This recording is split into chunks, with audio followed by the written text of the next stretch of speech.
A little humor. Yes, So yeah. Part two, peace. Peace. Almost done with that burger, I see. Good eating, good eating, good eating. $10, y'all, just for anybody that didn't catch it before. So what do we call that burger? This is the Islam burger? I don't know. Let the brother that's eating it. Yeah, yeah. What's the feeling that comes to you if you was to classify that? What would you classify that as, or identify that as? Can I have a moment? You need a moment of silence. You need to meditate on it. Oh, snap! The God got to call it into existence. Right. Ashe. It's the meditation burger. Oh. Nice, right? You get in tune with the inner self. Ooh, it's how science, Like how vibrant, how vibes right there. The burger that helps you get in tune with your inner self. Get that. $10 is meditated on. It comes with a crystal and everything. You get a crystal, you buy this $10 burger. Right. Literally. Wow.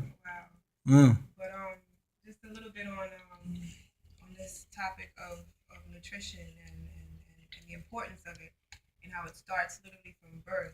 Hold on. That crystal is limited time only though. I think we only got about 10 left too. 10 left with 9 orders down.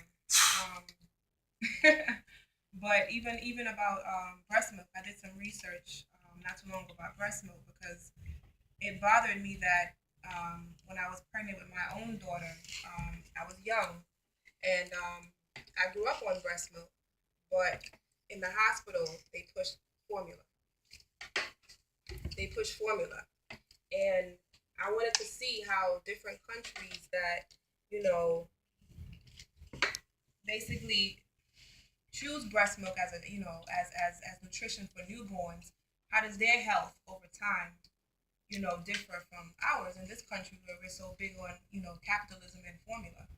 And what I noticed was that, in places, especially in Africa, where, breast milk is, whether it's by choice or by necessity because something can't be afforded, these children, they grow up differently. There's certain things that they naturally have antibodies against.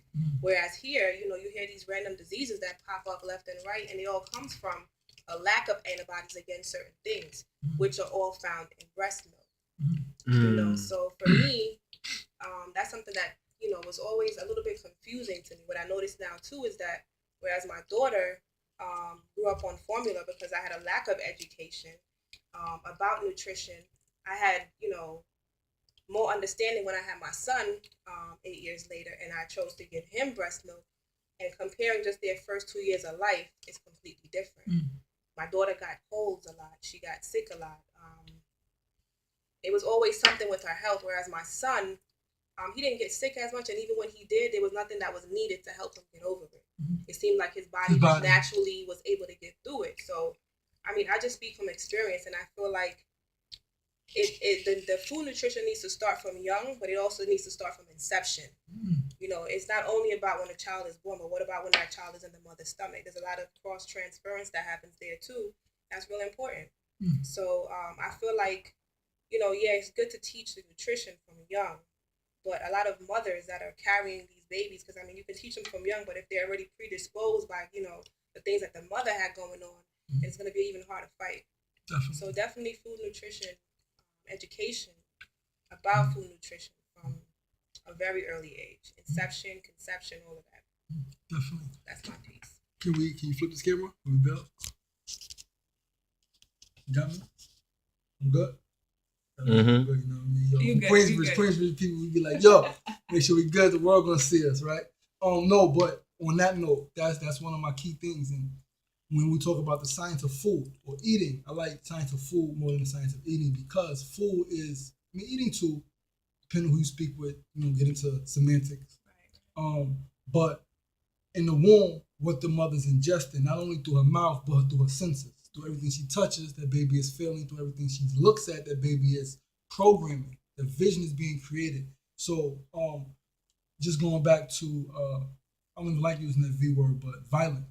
When children are violent at young ages, a lot of it is directly due to the mother watching violent shows and violent actions and speaking, even if it's listening to violent songs, that's programming the child to think violently, right? To think that, especially depending on the language that's being used in the household, the child comes out, in order to get what I want, I gotta be violent. In order to get someone to listen to me, I gotta hit them. I gotta restrain them. I gotta put my hands on them in some way to get them to listen. And so, Golly, I feel like that. a lot of us, that's taught to us, bro, from the first, again, in the womb, but even when the baby comes out, through the first smack on the baby's butt. Spoke about this earlier. Right. Why are you smacking my baby on the butt? That's violence. That's teaching. In order to get the baby for us to know that he or she is alive, we have to smack him. Where in ancient Kemetic, Kushite, right, traditions and cultures, and even across, when we go to Asia, when we go to South Americas, especially in the islands, is the children are born at home in low light and in water, and they come out not crying. Why on earth? Well, I know it's getting a little off topic, but why on earth would, if life has been developed in water and in darkness, for what's it, how many weeks is it? What's the 36, 40, 36, 40 weeks. 40 weeks. Wow, the science of 40. Right? For 40 weeks, if the life is developing inside in water, why would when that life comes into this realm, it's bright lights and loud noise, and then it's pale faces that don't look nothing like what was inside the womb. The picture that was created of the mother. Look nothing like that. So no wonder why the baby is screaming. And before the baby screams, it's calling itself into existence, grabbing that consciousness, right? And saying, this is who I am.